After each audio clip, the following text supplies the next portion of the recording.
Hello, everyone. Welcome to TALRadio, powered by Touch a Life Foundation. And we are having a special interview with Joel Hodge, who is the founder and program director of the Struggle of Love Foundation, a Colorado-based nonprofit. Motivated by his own experiences, Joel is committed to aiding underprivileged youth and families. Through his leadership, S.O.L has served thousands in the Denver metro area with programs such as sports team, school supply giveaways, food drives, and mental health initiatives. Joel's dedication and personal sacrifices, including self-funding, underscores his commitment to community support.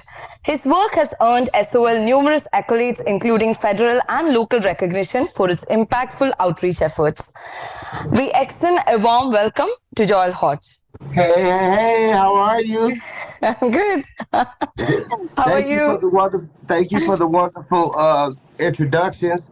I appreciate it, but a lot of that is deserved by the boss of the program, Miss Lakeisha Hodge, my wife.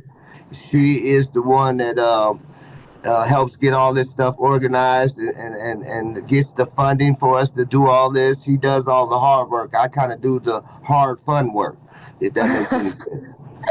No, but I think there is a reason why you're called the coach. Yeah. There's a reason. I hope there's a reason. I hope it's a good reason as well. Yes. And but they do call me Coach I, EYE, and that's because the loss of my eye happened to me when I was 17 years old. My name became I, and so we just stuck with that, and now it's Coach I. Yes, ma'am. Oh, that's a good story to start with. And I wanted to ask you, what was your motivation behind starting S.O.L along with Lakeisha? And what was that point when you felt like you want to give back to the community?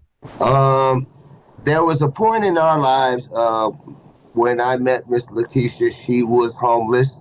Mm-hmm. As a single mom of our youngest son, and when I met her, and I was going through a homeless part of my life as well, where we met. We decided to try to join forces, and I guess that's kind of falling in love with one another. And I was still out there riff-raffing in the streets and stuff, and Lakeisha gave me an ultimatum. It said, you're better than that, you're better than what you're portraying, and this and that. Affirmed my goodness and helped me to become a better man. And I'm still in that transition as we speak. But during that time, Lakeisha and I, we combined our things that we were getting from assistance in the community. There was a little bit of assistance out there, but I don't think people really knew how much assistance was out in Denver, Colorado for you to utilize to get back on your feet or get standing up correctly, if that makes any sense. But and so Lakeisha and I were sitting around thinking, well, how can we give back to our community? What can we do?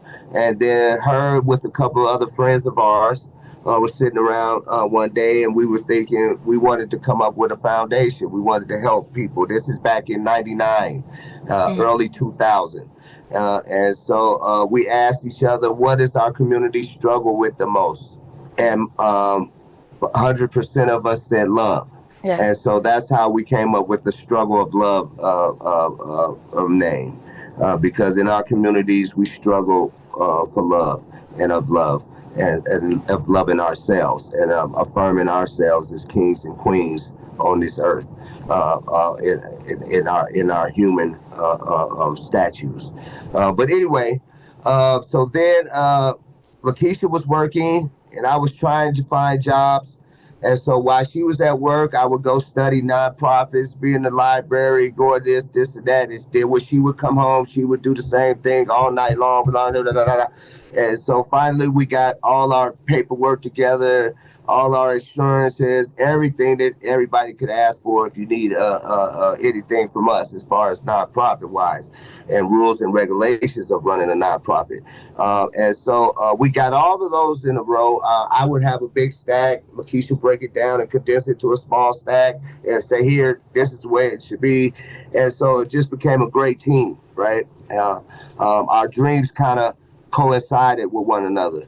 And so we started pushing. I got a job. She worked at DPS as what is the officer of compliance, helping minority women and own businesses and construction companies get a piece of the pie that were being offered out here, so they weren't getting left out. So she's always been on that mission, right? And then during that time, we got our paperwork and we just started doing outreach events while we were working jobs. I worked in the freezer in the warehouse for 15 years.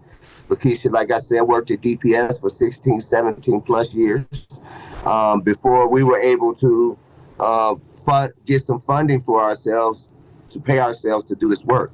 And so we were doing it as we were working our jobs. And we just started off with outreach events. And the one that we're going to be speaking of was our first one we started off with, which is our Reach for Peace picnic. And it's on Father's Day. It was designed to this will be our 17th annual one. And so when we first started it, it was designed to bring the resources to the community because we were like, Lakeisha said, well, these resources are out here, but the community doesn't know. So back then, it wasn't like this it is now, right? Like you can find resources on every corner now. But back then, there were no resources out in the public, right? And so we would design this picnic to bring those resources out into the community and let the community know they do exist. And so that's how we started our Reach for Peace picnic. And so then we started off with our annual back to school stuff for the kids to have school supplies and things like that of that nature for schools. We'll be doing our 16th annual one this year. Then we went out and started our Need to Feed program, which was giving out Thanksgiving dinners to homeless people and things like that. We started cooking in our own kitchen. We stayed up our first one, I believe, or our second one, we stayed up 3 days cooking turkeys in our stove, broke a stove, blew it out, everything. Carried it in Lakeisha's car down to West High School, and we're handing out hot meals and stuff like that. So we've done it all the way from West High School all the way to the McDonald's on Tower and Green Valley Ranch Boulevard, through all that whole city. We've done our Need to Feed program, and so we started off with 300. Now we do like 1,500. And then we of course we had to do a Time to Give. It's a Christmas program, and so that we do about 3,500, 4,000 toys we give away to families, and we also kept it kind of unique. We don't allow them to bring children. We want the parents to come and get and pick out the toys and get the toys, so they get the reward. So it looks like it comes from the home, right? Not that it's a give out and stuff like that. So that's why we kind of do it that way. And so during that time, we started our after school programs. With some youth that were running the streets and acting wild with my sons and daughters as well. And so that would be an after-school sports wellness program. And so we're the S.O.L soldiers, the basketball team. The kids came up with it, the name, and a friend of Lakeisha's came up with the camouflage uniforms and stuff like that. And that was way back in 2007, 2008. And so we were doing that, and then doing that, we were just building it, and then we always, as you know, that's why we call it our Reach for Peace picnic, is because we're reaching for peace. We're trying to stop violence in our communities, right? And so we've always been on that page doing marches with all the commanders that's been in this district, District 5. Every commander that's been over here has been in a march with us. And that's way back from Commander Perry and way back, 15, 16, 17, 18, 20 years ago, right? When we first started standing up in our community against this violence, right? And the violence just kept rising and rising and rising because nobody wanted to stand up with us back then. But But now, when money's involved, everybody wants to stand up and do things. But anyway, that's a whole nother story. But doing that, we just developed programming after programming after programming, and we were able to get into DPS schools, which are Denver Public Schools, and DSST schools out here in Denver and Colorado. And so we're in 12 of those now. After school programs, OST, out of school time programs, we have 3 of those. And those are like from 3 to 6, right? You kind of helping the family till they get off work. And so then we also develop our violence interruption team. And that team directly responds to youth involved shootings, gang shootings, suicides, domestic violence kind of stuff. And we try to resolve conflict resolutions if we can. Or our main purpose is to try to provide support to those that have been victimized, and also the ones that are doing the harm as well. We don't want to leave their family out too, because they're suffering as well from a loss of one of their children that made a wrong decision, or any kind of other things that they may need. So we're there to provide that support. And so with that, Lakeisha and I were sitting around one day back in 2015, and we were like, what are we missing? And Lakeisha was like, mental health. We're not, nobody's talking about mental health. And this was back in 2015. I think you were way ahead of time. No, and so we kind of gave the community some trainings. We offered the community youth and mental health first aid trainings, trauma tip trainings, which is trauma-informed practices. We had brought all of those trainings to other organizations that were in the community, and we were like, we got to start getting this in this direction, right? And so luckily, it all came to fruition, and we now have our own mental health department where we got 4 therapists, I believe. We got 3 therapists and 1 intern. And then a community liaison with the mental health wellness team that gets all the community to understand what we're doing here. And so we also have our violence interruption team, our secondary prevention team. This team is kind of the team with the violence interruption team to prevent youth that already have gun charges, robbery charges, stolen car charges, whatever they got. And we're trying to work with them to affirm their goodness and love themselves enough not to harm themselves or put themselves in harm's way or harm anyone else. And so that's what we work with them. We get calls from probation, schools, Department of Corrections, and all the youth facilities as well. And so, and even the community as well. And so that's our secondary prevention team. During that time, we were blessed to get an office in the building we are in now downstairs in a little corner office. And in that little corner office, there was a closet, right? Just a closet, an empty closet. And Lakeisha said, well, because Lakeisha grew up here in Montbello, in Colorado and Denver, right? And she said when I was younger, there was no food bank that was available every day of the week, right? And so she said, let's put some food in this closet, right?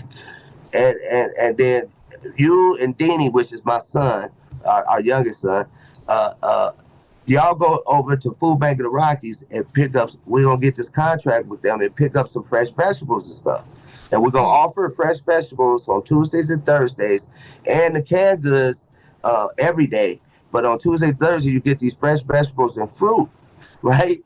And so we only had, it was just my wife and I working, right? And of course our kids, but they don't get paid. But, at the time, so we only had maybe 50 to 100 clients coming in a week, right?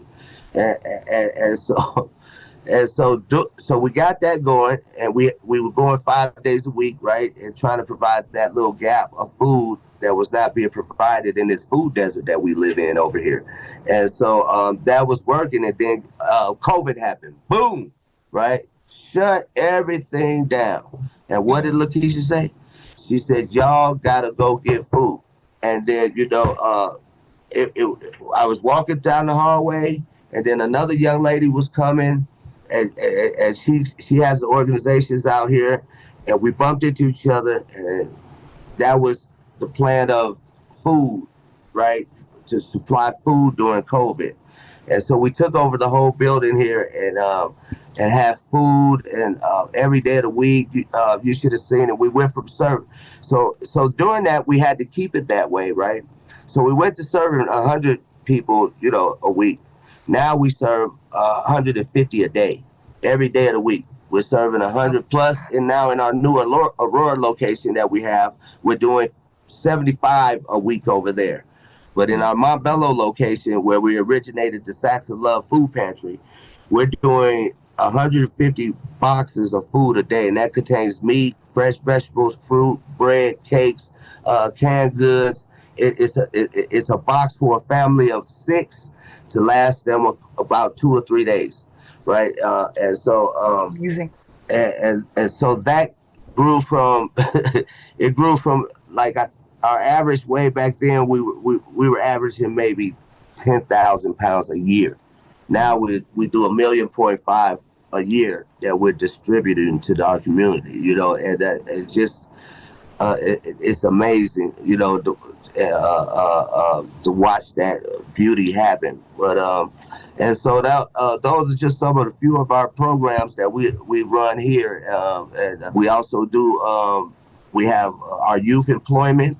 Right now we have 20 youth employed for the summer, and some continue on. Some get jobs here, and we intern them, and then we help them move out and stuff. But we have 20 youth right now employed. We run our summer camp and our winter camps for free. And we right now, just because of the small space we have, we only could take 25 kids per camp. And so we're hoping to start a capital campaign here to purchase our own building is our next thing, so we can serve more, do more, and expand, things that we think we can do, that we want to try to provide for our community. So we're trying to do a capital campaign for a building right up the street here. It's a $4 million building, so we need all the help we can get. And it will provide, we will have beds in there for runaways and people going through some personal stuff at home for youth.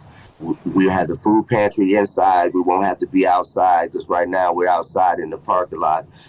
We had to buy a reefer trailer, which is a refrigerated trailer to store all our food on, and then we had to buy a container outside to store all our canned goods and stuff in. And so and so they make the boxes. We get deliveries every day of the week. So they get fresh deliveries that come off trucks, and then they have to make the boxes out in the sun. Like right now it's 90 degrees out there. I feel sorry for them, but they do an excellent job with the volunteers that we have, the youth employment that we have, and then our leadership teams that we have in place.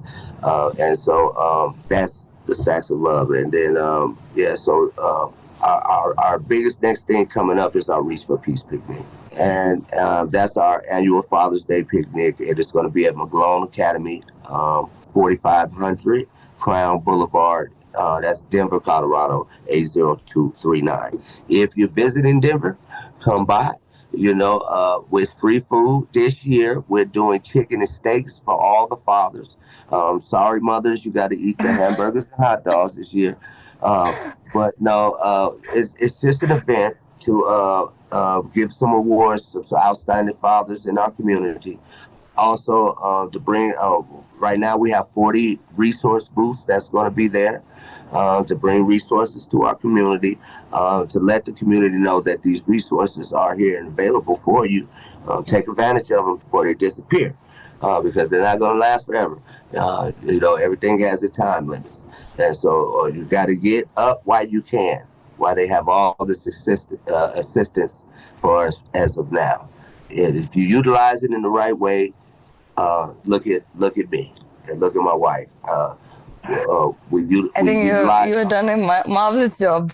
It has Yes, been a marvelous job. I, do- I never, ever recognize it until I meet people like you that are going to reach out to us and stuff like that. And then Lakeisha makes me think of all the stuff. She said, you got to talk about all the stuff. So when I think about it, I said, Dad, that is a okay job, you know. But I still don't, I just still don't, I don't know. I guess people be saying to me, Coach, you do a great job. You should I said I am proud of it, but I don't know if it's done yet to be proud of, right? Yeah. I think there's a bigger mission that needs to be done as far as human beings, as far as a lot of things, you know. And so I'm not satisfied, you know, to say I did a good job, right? And I don't know, It's it's weird. I can't explain it's it. such an understatement to say that is you have done an okay job, because the kind of scale and ambition and the way you have been helping your community throughout. So ever since you were able to figure out a way out of it and try to help your community throughout over these years, I think it's such a wonderful job that both you and Lakeisha have been doing over the years. And what I really love about this is that you are never satisfied, because you want to do more, you want to give more, and there is just so much of love to give. Right, When it comes right. to you and Lakeisha. It from everybody though. So if everybody around the world could just take their good side, the good feeling, and control yourself to always have that good feeling. I don't know how but you have to, because everybody has control of their emotions. Yeah. Believe it or not, everybody could say no, no. Yeah, like I give it an example. Everybody has times they made themselves cry for no reason. They made themselves cry, and if you can do that, then you can make yourself smile. You can make yourself happy in the saddest moments, and because there's something higher than us, and I don't know what that may be, what you may feel that it is, but there's some beautiful spirit out there, right? That's good. And if you always consider the good, what's good about any situation that you're in, it could be I'm trapped in a cave and there's water dripping down the wall. Thank you. That's the good thing, because that's gonna make me live. It's we always worry about everything that's wrong. Yeah. Even the news, TV, everything that's wrong. But you can't let that be you. That's just, I don't know what that is, really. You know, that's just a facade of what life really is. Yeah. There's a good life out there. You just got to see it. You just got to see the trees. You got to see the grass growing. You got to see the bunny rabbits hopping through. You got to see the squirrels on the trees. You got to see the beauty of life. You know, yes, it's bad things that happen. Yes, I yes. just this optimism is, I think it's so enduring, and I think it's something to be really proud of, to have that level of optimism and to have that level of kindness, compassion, and just empathy for everyone else. And it's so beautiful to listen to you talk about it so passionately. And I just wanted to ask one more thing to you, that is, so it's quite difficult to have a very sane kind of understanding and not get into arguments and escalation, because violence escalation is very much a part of Struggle of Love Foundation, and it has been quite difficult for youth today, because we are being subjected to different kind of an environment where there is an economical pressure, there is pressure from the social media, there's negative influences all around us. So in such situation, what would be your advice to youth? And I see that you are doing a lot of work thinking about the parents as well. So be it your Christmas program, where you are allowing the parents to deliver the presents, so that it comes as if it goes from them than from you to the kids, and all these programs. So how does a parental support, what is the kind of influence it could have on the well-being of children, and what is the kind of work that S.O.L is doing for the parents as well, for the parents of today, to have that level of optimism? For me, everything is different, right? I put myself in some examples what I might do in certain situations. And at that age, when I was at that age as well, I don't know. It's a difficult scenario because if I look back when I was that age, there was no one in my life to tell me to affirm what's good going on. They would only the only thing you knew what to affirm was all the bad stuff that was going on, and that means the arguing and fighting inside the home is what I'm talking about. Is like the parenting fighting inside the home. Like there were no parents back then to tell us. All we would have to do is go in the basement and you hear all this screaming and yelling, blah, blam, banging, and boom, blah, blam, bloom, blam. And nobody would, tell us what's going on, right? So we're affirming that this is good. This is becoming, this is a norm. This is what we supposed to do. This is what we supposed to accept. So it was pressures. It's still pressures even on us as adults today. With social media and the pressures of everything. How you supposed to look, how you supposed to behave, how you supposed to represent yourself, right? Pressures everywhere. It's going to be pressures on you for the rest of your life. The only thing that cures pressure is you affirming that you did the best you could do and you did it the right way. You tried to do it the right way. That's it. It's affirmation. You got to affirm your shit. You got to affirm your kingdom, your queenness. You got to. That you okay. I'm okay. I did what okay. What else can I do? If I done everything right, what else can you do? If I did the report right, I did it right. Man, what else can I do? You just don't want to bother me. You just don't want to bother me. Then it comes. That's what the problem is. You just don't really want to help me or work with me. So that's on you. I can't hold that on me. Until everybody releases, forgive. I don't think everybody understands what I say when I say affirm yourself. I mean, you have to believe it here in your mental and in your soul and spirit and heart. You have to really, truly, like, this is me. I'm going to make sure whatever I'm doing the right way. I'm doing it where it's harmful as least to people. I'm doing it the godly way, I guess. I don't know if I should say that word. Everybody has these different gods, right? And there's only one. I mean, everybody has their different part of it. To me, it's one big spirit of goodness. Because the right way is all the same, right? The right way is all the same, right? It's no other way. So if you're over there, it's still doing it the right way, right? You know what I mean? No matter if it's Buddha, Allah, Jehovah, Jesus, whatever, Jah. I don't want to miss out any. But to me, all of them is the same thing. Yeah. It's doing it the right way. Now, you might have your extra rules in there where I could get 3 or 4 wives and do all that and this and that. But, that's your pleasure. That's your thing. As long as it's done the right way and everybody's happy and content and satisfied, then it must be the right way. I can't say that's the wrong because I don't know. I don't know nothing about that, so I can't speak on that. But I do know there's the right way to treat people, right? Yeah. There's the right way to live, right? And that's just to, you make a mistake, you apologize, and you gotta be genuinely like, my bad. I was totally out of character. That I'm sorry. That wasn't in my heart, So those things, and you only have a little bit of time on this thing, on this round thing or flat thing that we're on, right? You only have a little bit of time, so don't waste your time affirming the negative. Don't waste your time affirming the negative.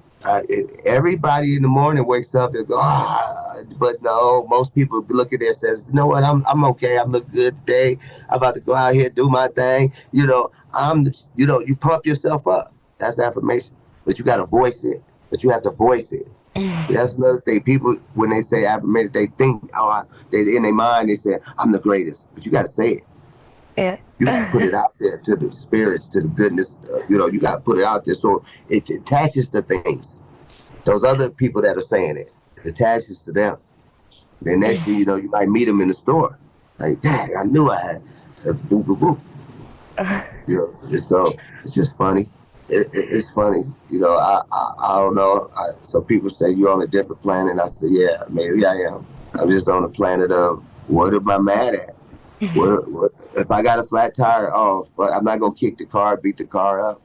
Yeah. I'm stuck. You know, what can I do? I'm stuck. At least I got a tire to change it, right? Some people may not have a tire to change, right? And I'm sitting here mad.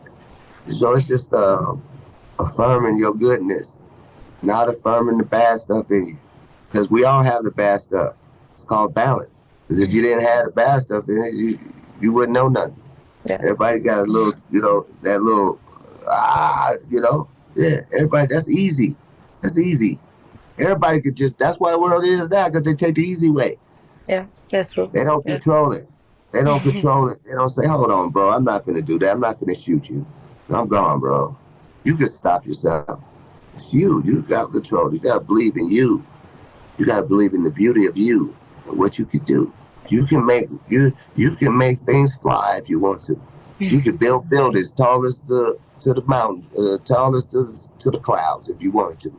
If you believe in yourself, you know, you got to believe. You got to believe there's something greater than this. Something greater than this that brought us here. You know, where is it at? It's in you.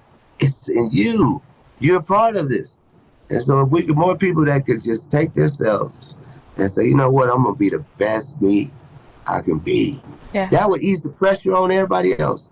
Because then if your child thinks like that, you wouldn't have to worry about them going nowhere. Because you like, my baby, no. She or he is going to be the best they could be. So I ain't got to worry about them. I know they ain't going to get no trouble because they're going to be the best they can be. And then you got a friend that think like that, right? Yeah. So now they're in a good community because all of them think like that. Like, we're going to be the best we could be, so we're not going to get no riffraff. But what happens is most of us as a youth are just told we ain't going to be nothing. Fuck you. Get you. Out of here. What do you want? And so then we built that anger. Now we in the street because we don't like it, so we run away. But we don't change it. We just stay the same. See what I'm saying? Yeah. It don't make sense. We sit up and talk about we don't like this, right? But we run away and stay the same. So until you affirm you and what's good about you, you're going to stay the same. Because you just affirming what you've been taught, what you've been seeing. And so a change is coming, though. Yeah. It's coming. Oh, it's coming. Because it can't keep going like this. Right. It can't. We can't keep having family structures tore up. You know, we can't keep having our men going to prison and getting killed out here. You think God's going to allow that for much longer? I don't think so. And I don't know what God y'all believe in. Whichever one is going to stand up and say, enough is enough. Enough of this hatred around the world. Enough of this division over this dollar bill. Enough of it. Enough of it. We're going to start everybody fresh. We'll start everybody fresh. What would people do? What would people do? Ooh-wee. Ooh-wee. To think about that? Oh, wow. You talk about war, death, killing. Yeah, that's when they could get rid of the evil people that day and kill themselves off. It's coming. 2024 is the year of truth. I love the optimism, and I think even our listeners would be thinking the same thing. And I just find it so endearing about what you said about, you know, affirming to yourself and not just saying it to internally, but kind of put it out there to the universe, to the spirit. And that's such a wonderful thing. And even in the religion I practice, there is a saying which says that who is God? And you and I are God. And what is the essence of God? It is love. So it's real simple. It's real simple. It's not even that hard. We just refuse to accept it. We rebuke it. We don't believe it. It's true. If you just open your heart, and whatever's happened to you, you're going to have to forgive and let it go. And then you can love thy man again.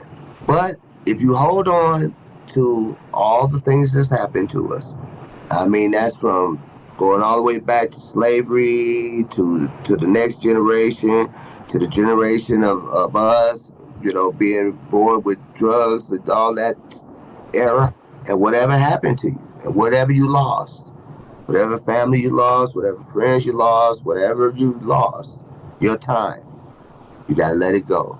It's that I forgive, and I understand that I'm here for a greater purpose. That's why I had to go through that. And so, but if you hold on, you are stuck. You have to let go. It's the only thing that works. You said, what happened to... No, I was asking, she said something about a car. I was like, what happened? Oh, okay. It's nothing. I think this is such a wonderful and profound conversation. It started off as, talking about struggle of love and the kind of topics that we covered later on. I think it's just so endearing. It's just so optimistic. And I really hope whatever you said about 2024 being the year of truth and, finally having that realization that, this is what we want. We need to give a lot more of love, a lot more of optimism, a lot more of happiness. Everyone deserves this. Every single person living in this planet deserves that kind of a living. And it was I had such a great time talking to you. And there is so much that I carry with me after this conversation. And thank you so much for that, Coach I. And I really hope all the best to Struggle of Love. And I hope whatever you have, the plans for the future, it materializes wonderfully. And plug one more thing now. Yes, please. We are raising $4 million. We need to raise $4 million. Please donate. You can donate on our website at strugglelovefoundation.org, or you can donate from Colorado Gives. June 16th, 12 to 4 p.m. at McGlone Academy, 4500 Crown Boulevard. That's Denver, Colorado 80239. It's free for the community. We have over 35 plus booths, resource booths. We will have a couple of carnival rides, some face painting for the kids, some haircuts, free food, steak and chicken for the dads. So please come out if you have time and enjoy the time with us. We're giving out some Father of the Year awards as well. But some of our sponsors, we want to give a shout out to Colorado, the Connecting of Health. We'll give them a whoop whoop. Yep. And then we're going to give it to my fellow organizing committee. Yeah. And then the Collective Potential Group and Denver Community Acting Living Group Community Coalition. God bless you all for your support. Who is this right here? I got one right here with an eagle on it. Laylee, I can't read it, but good shout out. Thank you all for supporting the picnic and keeping us alive. Again, to celebrate our community again for the 17th year. Give it up for the Reach for Peace picnic, Father's Day event, Struggle Love Foundation. Thank you so much for having me. We love you. Thank you so much. Thank you so much for coming on the TALRadio English platform and giving us this interview. It was so wonderful talking to you. And we hope to collaborate with you again in future and hope to support your mission and vision for the future. And with that, we come to an end. And thank you so much to the listeners for tuning into our episode. And this is your host, Pavithra Krishnakumar, signing off.